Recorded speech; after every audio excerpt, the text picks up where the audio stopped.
Tonton video ini sampai selesai agar Anda tidak gagal paham.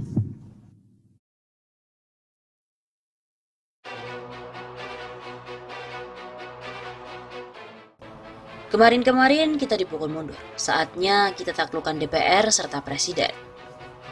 Rakyat itu pemilik negara, penggaji DPR dan Presiden, serta pembayar pajak.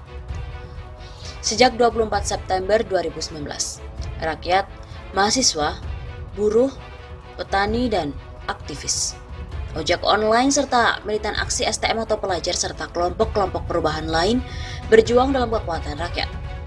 Target kita pun tegas, tegaknya kemanusiaan, pemberantasan korupsi, terwujudnya keadilan dan anti penindasan oleh kekuasaan negara. Dan wujud perjuangan kita dalam melawan itu semua melalui pembatalan dan penolakan seluruh undang-undang yang sudah disahkan serta rancangan undang-undang yang menindas rakyat dan juga hanya menguntungkan penguasa serta konglomerat kriminal. Sekali lagi, semuanya.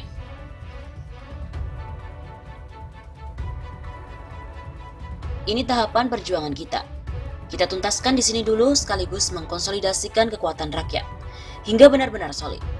Setelah itu, kita masuk ke tahapan berikutnya, itu alami sesuai dengan kehendak rakyat.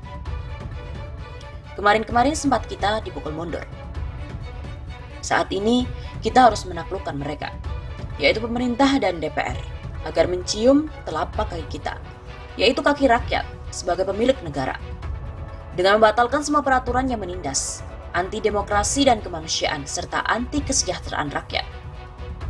Jika Presiden dan DPR tidak mau mendengar suara rakyat, kita lanjutkan pernyataan mahasiswa yang memberikan mosi tidak percaya pada DPR. Kita berikan juga mosi tidak percaya pada Presiden. Ini hak rakyat dan haknya pemilik negara. Sebenarnya jika kita semakin sadar saat ini meskipun kita bergerak non-struktural dan tanpa prakondisi, dengan tujuan yang sama kita sudah berada dalam sebuah komite yang besar. Komite tanpa bentuk dan komite perjuangan yang besar, yaitu Komite Rakyat Pemilik Negara.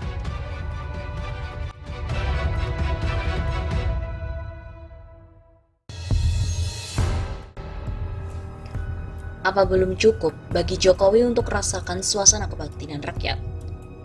Koalisi Masyarakat Sipil Selamatkan Komisi Pemberantasan Korupsi menuturkan, masyarakat sudah banyak yang menyampaikan kekhawatirannya soal pelemahan KPK melalui Undang-Undang KPK hasil revisi. Anggota koalisi sekaligus Ketua Yayasan Lembaga Bantuan Hukum Indonesia atau YLBHI, bidang advokasi, Muhammad Isnur, mengatakan kelompok masyarakat sipil sudah melakukan berbagai langkah konstitusional dalam menyampaikan keresahannya. Keresahan itu diungkapkan mulai dari demonstrasi mahasiswa hingga para tokoh masyarakat yang menyambangi Joko Widodo secara langsung. Ribuan mahasiswa berdemonstrasi, ada yang meninggal, luka-luka, ditangkap, dipukuli. Ribuan dosen mendatangani penolakan revisi dari banyak kampus. Tokoh-tokoh datang, bahkan ada yang pakai kursi roda. Kata Isnur dalam konferensi pers di kantor YLBHI Jakarta pada hari Minggu 6 Oktober. Apakah itu belum cukup bagi Presiden untuk bisa merasakan suasana kebatinan rakyat? Ini penting bagi Jokowi sebagai simbol yang dipilih oleh masyarakat. Ujar Isnur. Selama 5 tahun pemerintahan Jokowi, kata Isnur, nyaris tidak ada desakan yang terjadi secara besar-besaran seperti ini. Di sisi lain, berbagai media massa nasional sudah meletakkan isu ini sebagai topik utama yang menjadi perhatian luas. Sehingga Isnur menilai bahwa itu menandakan ada keresahan dan kegeraman masyarakat yang salah satunya menyangkut soal Undang-Undang KPK hasil revisi. Itu nggak cukup apa sebagai opini masyarakat? Bagi saya itu udah lebih dari cukup. Selayaknya itu kalau istilah kepala sudah merah, sudah harusnya panas banget dengan suara ini. Ujar dia. Dengan demikian Isnur meminta agar Presiden Jokowi mendengar aspirasi masyarakat luas dan mengambil langkah strategis untuk memperkuat KPK. Salah satunya dengan penerbitan peraturan pemerintah pengganti undang-undang atau Perpu terhadap undang-undang hasil revisi. Ia berharap Presiden Jokowi tak berpengaruh dengan pernyataan dan tekanan elit partai koalisi atau pihak lainnya yang menolak Perpu KPK diterbitkan. Seharusnya, Presiden Jokowi secara tegas meminta partai koalisi dan jajaran pemerintahan untuk mendukung memperkuat KPK. Dia bisa minta parpol demi keselamatan bangsa negara, demi dukungan untuk masyarakat. Janji saya kepada jutaan seluruh masyarakat kepada saya, dengan ini saya meminta Anda mendukung saya.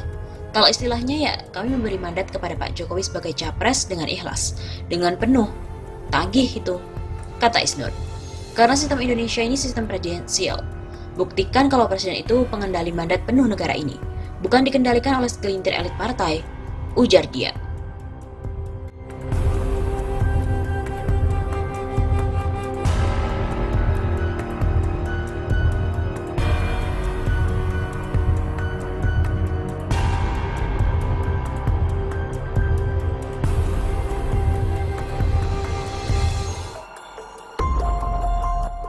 Lima alasan Jokowi harus mundur. Banyak alasan bagi Jokowi untuk mundur. Jangan dikira Jokowi hanya boleh maju dan hancur lebur.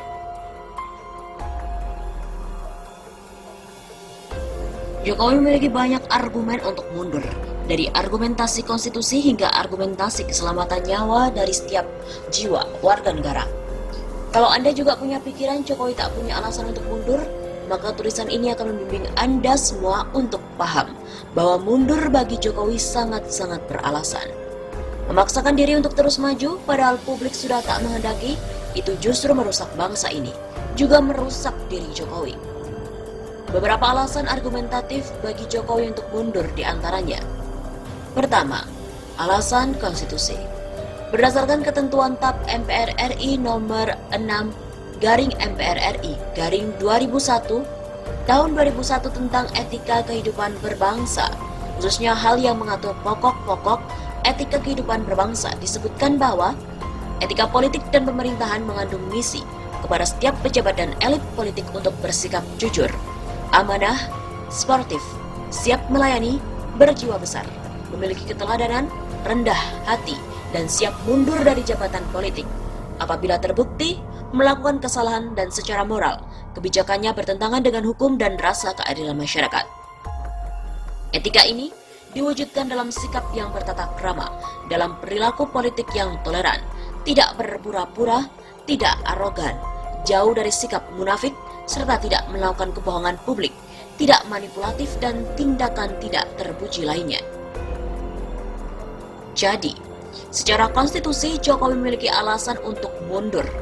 Apalagi konstitusi juga mengatur manakala seorang presiden ingin berhenti dari jabatannya, yaitu dalam pasal 8 ayat 1 Undang-Undang Dasar 1945.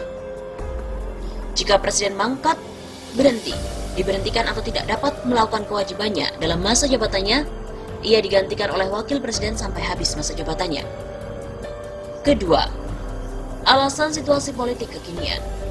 Jika dilihat aspirasi demo mahasiswa dan publik secara umum, mereka tidak akan puas jika tuntutan mereka tidak terpenuhi. Tuntutan itu tidak saja sebatas penolakan atas sejumlah produk legislasi DPR, tetapi juga tuntutan agar Jokowi mundur. Jika Jokowi tidak segera mundur, tentu demo mahasiswa ini tidak akan berhenti.